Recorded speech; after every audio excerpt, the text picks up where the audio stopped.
तो स्वागत है दोस्तों आपका आपके अपने मेस्टो क्लासेस में। दोस्तों इस वीडियो में हम लोग आज जानेंगे कि नेचर ऑफ रूट्स क्या होता है। देखो मान लो कि हमारे पास एक क्या है, क्वाड्रेटिक इक्वेशन है, ठीक है।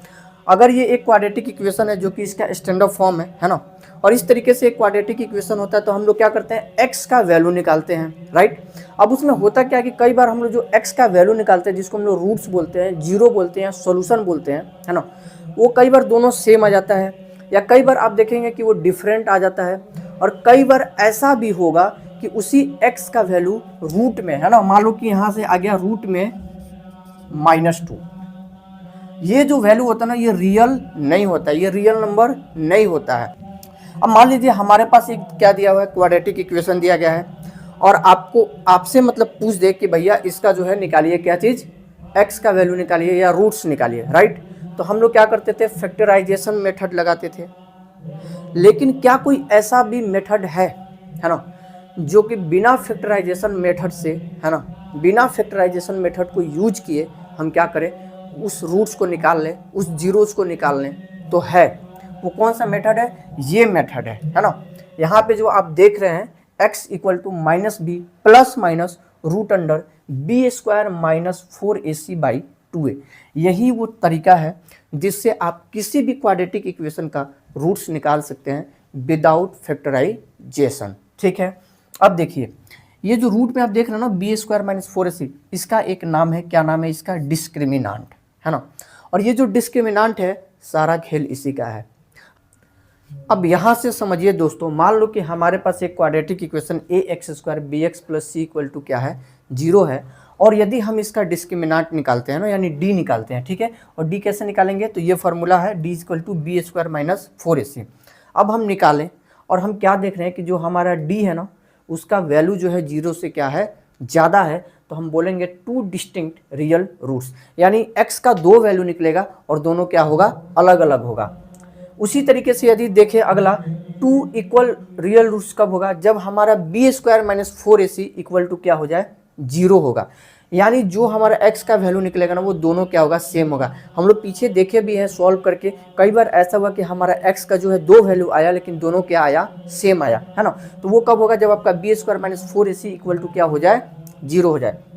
अगला क्या है, नो रियल रूट्स, एक भी आपको रियल वैल्यू नहीं मिलेगा। देखो x का वैल्यू तो मिलेगा लेकिन वो रियल नहीं होगा, रियल नहीं होगा। अभी आपको समझाएं कि यदि कोई भी वैल्यू जो है, मान लो कि रूट है और उसमें क्या आ जाता है, जैसे -3 आ गया, रूट में -3 आ गया, आपको रूट में जो है -7 आ गया, इस टाइप के जो वैल्यू होते हैं ना वो रियल नहीं होते हैं, ठीक है जी।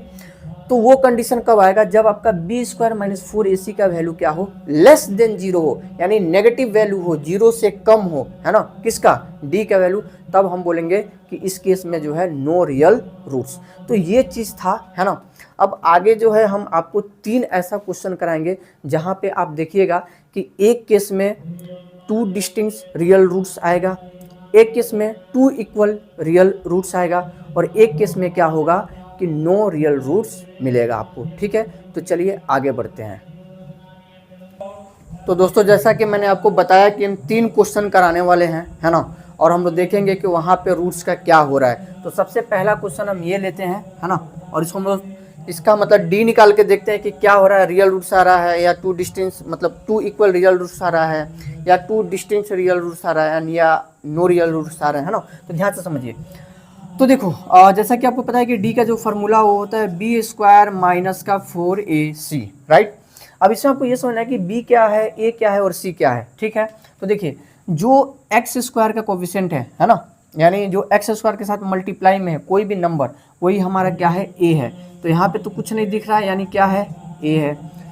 जो x के साथ मल्टीप्लाई में है वो हमारा क्या होता है, b होता है। तो जैसे यहाँ पे x के साथ मल्टीप्लाई में कौन है, -6, तो यहाँ पे जो b का वैल्यू होगा वो क्या होगा, -6 होगा। और जो हमारा कांस्टेंट होता है वो क्या होता है, c होता है। चलिए अब हम यहाँ पे क्या करते हैं कि सबसे पहले यहाँ पे क्या है, b², यानी -6 का स्क्वायर करो, -4, a का वैल्यू कितना है, 1 है, और c का वैल्यू कितना है, 9 है।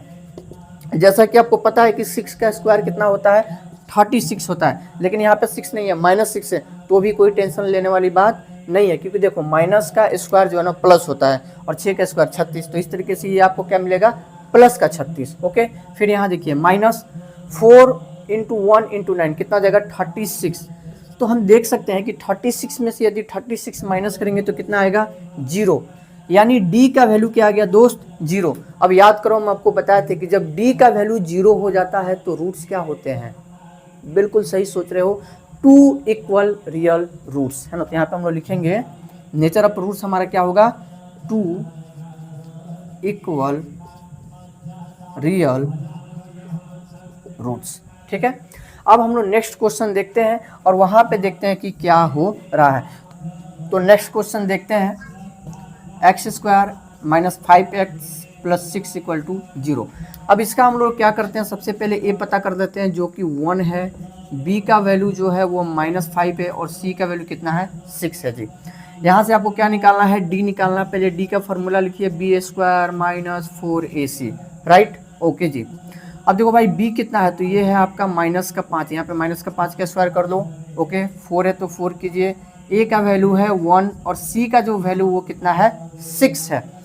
तो 5 का स्क्वायर कितना होगा 25 और ये कितना हो गया आपको 4 इंटू 6, तो ये हो जाएगा आपका 24। अब देखो यदि 25 में से 24 घटा दें यानी 25 में से 24 घटा दें तो कितना आएगा 1 आएगा। जो d का वैल्यू आया कितना आ गया 1 आया, यानी हम कह सकते हैं कि d जो है ग्रेटर देन क्या है 0 है ना। यानी d का जो वैल्यू है वो 0 से क्या आया है बड़ा आया है। याद कीजिए हम आपको बताए थे कि जब d का वैल्यू 0 से बड़ा आता है तो क्या होता है, तो होता है सर 2 डिस्टिंक्ट है ना रियल रूट्स। यानी क्या होगा कि हमारा जो x का जो वैल्यू है ना 2 अलग अलग निकल के आएगा। ठीक है, अब एक केस और हम लोग देख लेते हैं। अब चलो इसका देखते हैं क्या होता है। तो सबसे पहले यहाँ पे a कितना हो जाएगा 1, b 4 और c का कितना वैल्यू आया 5। ठीक है जी, तो d बराबर क्या होता है b स्क्वायर माइनस का 4ac। तो देखिए यहाँ पे हम रखेंगे b की जगह पे कितना 4 का स्क्वायर है ना, अरे मक्खी जाओ यार 4, एक जगह पे कितना लिखेंगे 1 और c की जगह पे कितना हो जाएगा 5। अब 4 का स्क्वायर कितना होता है 16 माइनस 4 इंटू 1 इंटू 5 यानी ये आपका हो गया 20। तो देखो 16 में से 20 माइनस करेंगे तो कितना आएगा दोस्त -4। यानी हम ये कह सकते हैं कि हमारा जो d का वैल्यू क्या है नेगेटिव है या लेस देन 0 है। बात तो एक ही हुआ। तो इस केस में क्या होगा, इस केस में होगा नो रियल रूट्स, समझ में आया। तो देखो हम लोग यहाँ से अब हम सीख गए हैं फाइनली कि नेचर ऑफ रूट्स को जो है निकाला कैसे जाता है।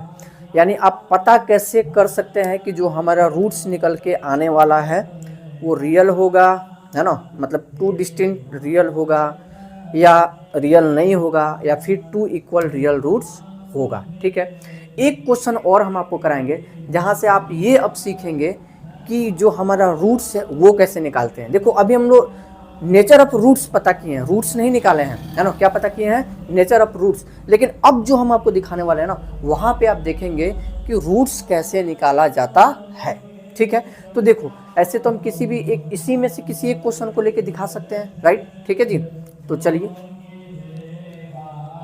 तो देखो भाई हम पहला ही क्वेश्चन ले रहे हैं और इसका हम अब आपको रूट्स निकाल के दिखाएंगे। तो चलिए सबसे पहले जो आपको कंटेंट चाहिए लिख लीजिए। जैसे a का वैल्यू लिख लीजिए, b का वैल्यू कितना है -6 है वो लिख लो, c का वैल्यू कितना है 9 है ये लिख लो। अब फार्मूला आपको पता है क्या होता है, x = -b plus minus root under b square minus 4ac by 2a।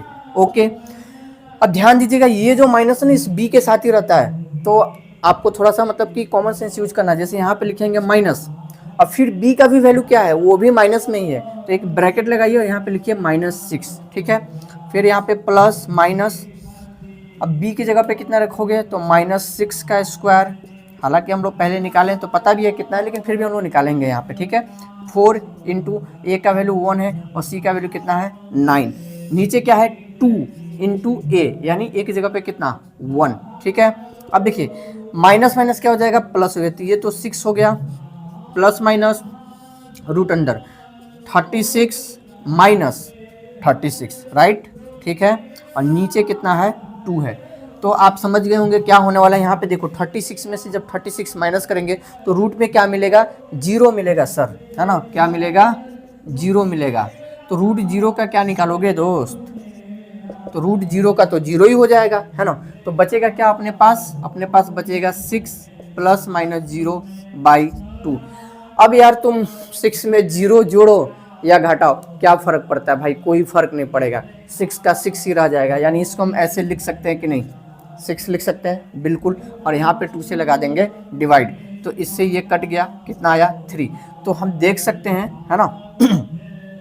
एक चीज़ और आपको समझाना था, है ना, थोड़ा सा आप यहाँ पे चेंज कीजिएगा, क्योंकि देखो यहाँ पे क्या है ना कि 0 आ गया है तो आपको ज़्यादा कन्फ्यूजन नहीं हुआ है। लेकिन आप सोच रहे होंगे कि सर आप तो कहते कि x का 2 वैल्यू आएगा, भले ठीक है दोनों सेम ही आएगा, लेकिन यहाँ पे तो सिर्फ x का एक ही वैल्यू आ रहा है। तो ध्यान दीजिएगा, यहाँ पे थोड़ा सा चेंज करना था, वो हम करते हैं, फिर देखिए आप।